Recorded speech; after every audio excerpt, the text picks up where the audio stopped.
So I'm going to turn it over to Titus. He's going to tell you his story and a little bit about the Lotta Foundation, and then we're going to talk about the actual logistics of the challenge. Cool. So for those of you that do not know me, my name is Titus Bartolotta. This is always a cool moment for me. You never quite know if the childhood you have or the things you go through get to be a moment for someone else. You live your life in those moments, and then you never think that one day I'll tell someone else this and it'll be something cool for them. So it's really special for me to have your attention. I grew up in New York City, and my mother and father were drug addicts. They made some decisions that didn't best suit the interest of their future. Let's put it to you that way. They dropped out of high school. They decided not to get educated. And these two people with no education and a desire to party and do drugs constantly decided, I know how we can really add value to the world. Let's have a baby, and have no money and no means to support this baby. So my parents did that. Well, my dad was abusive, and after my mom couldn't find glasses big enough to hide the black eyes, she, with no education, with no money, with no means, decided to leave. And that was really tough. It's tough today to do that. It was even more challenging, almost 40 years ago to do that. And so that's what her decision was. My mom found herself struggling from couch to couch, to backseat of car to backseat of car, abandoned building to abandoned building. And ultimately, after all of those stages, she cried out to God and she said, please save me. And she hasn't done drugs since. So what God has done for my mom is pretty cool. Now here's what, fast forward, when you cry out to God, when you make good decisions, it doesn't magically change your circumstances, right? Like your checking account doesn't just like go crazy when you decide to quit doing bad things. So we continue to struggle, and we continue to find closed door after closed door in New York City.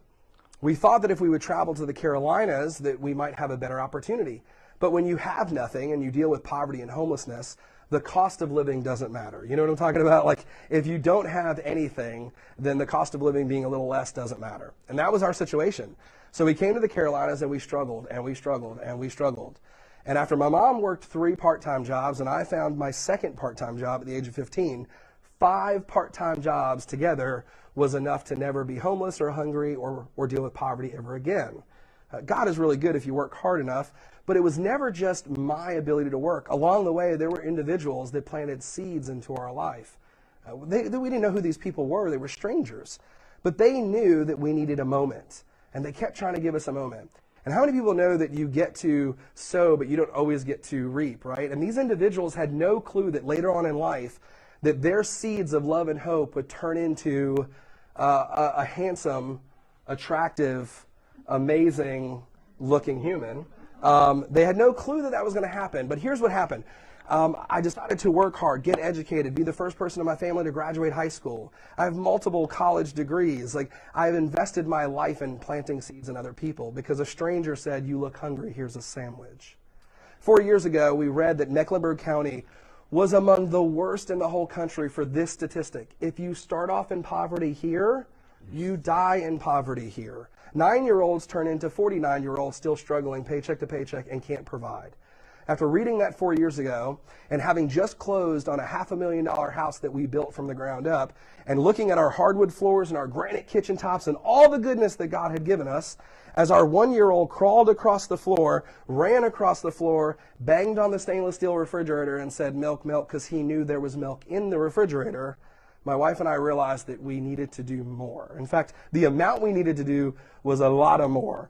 And so we decided to start a charity, a 501c3, right here in our own backyard because we were tired of our community being the worst when it comes to getting people out of poverty. Now, my last name is Bartolotta, which has never meant anything or been worth anything. Every Bartolotta had been locked up and incarcerated and screwed people over. But I thought a gift to give my children would be a last name that means love, hope, and always planting seeds of love. So we started the Lotta Foundation. Our mission is to do a lot of good. And we do that through our Lotta toys, Lotta coats, and Lotta food drives. We have helped over 6,000 individuals in the last 4 years with very little funding.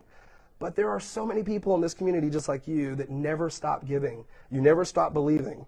And if you just have one toy, it brings a lot of joy. One meal brings a lot of comfort and security. And just one of you signing up will bring us a whole lot of opportunity to do a lot of good in this community.